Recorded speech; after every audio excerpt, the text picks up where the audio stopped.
Something strange is happening in the UK housing market, and most people haven't noticed yet.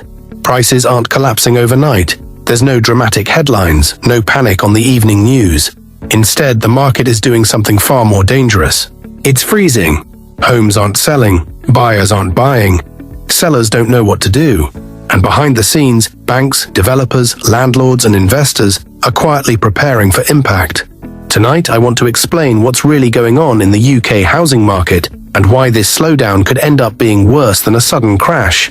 1. A market that stopped moving. Normally, when a housing market weakens, prices fall and activity continues. But that's not what we're seeing. Listings are quietly being withdrawn. Estate agents are encouraged to avoid realistic prices. Banks are reluctant to release repossession figures.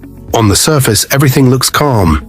But talk privately to mortgage brokers, surveyors, or developers, and they'll tell you the same thing. Buyers have vanished, sellers are stuck, and nobody wants to make the first move. When a market stops moving altogether, it isn't stable, it's fragile. 2. The mortgage time bomb. Here's the biggest pressure point. Over the next 2 years, millions of fixed-rate mortgages will expire. Many of these deals were locked in at around 2%. Now, homeowners are being offered rates closer to 6 or 7%. That's not a small increase, it's life-changing. For a typical mortgage, monthly payments can jump by $800 to $1,000. And wages simply haven't risen enough to cover that gap. People who've never missed a payment are suddenly failing affordability checks. They can't remortgage. They can't absorb the higher costs. And increasingly, they're forced to consider selling at the same time as everyone else.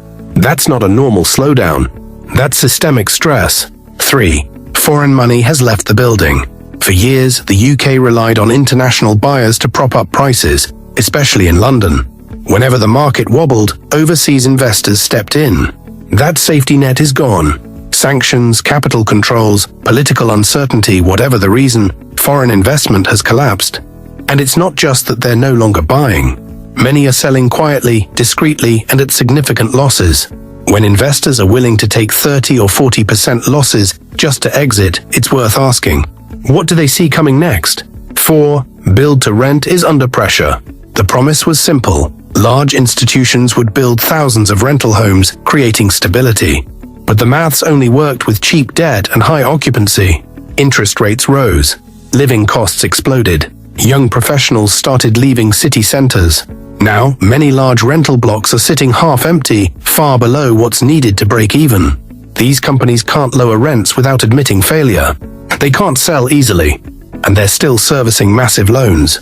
If even a few of these firms default, banks could suddenly be sitting on thousands of empty flats with no obvious buyers. 5. Leasehold, the silent market killer.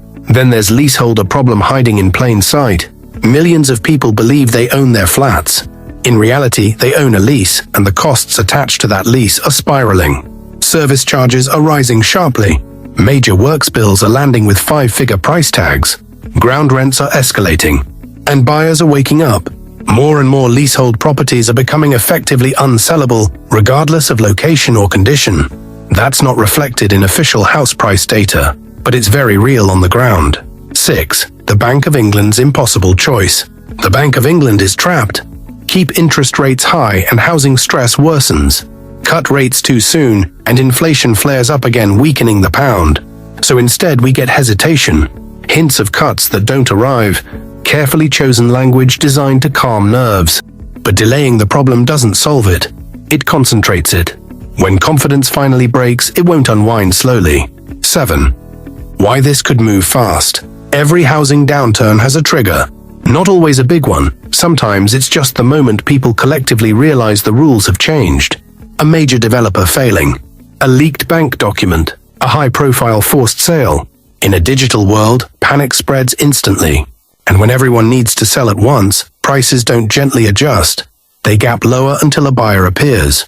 Closing, reality check. So is the UK heading for a housing collapse? The uncomfortable truth is this. It's already happening, just quietly, unevenly, and behind closed doors. This isn't about fear. It's about maths, demographics, debt, and interest rates finally catching up. The only real question left is how prepared you are, because once denial ends, events tend to move very quickly.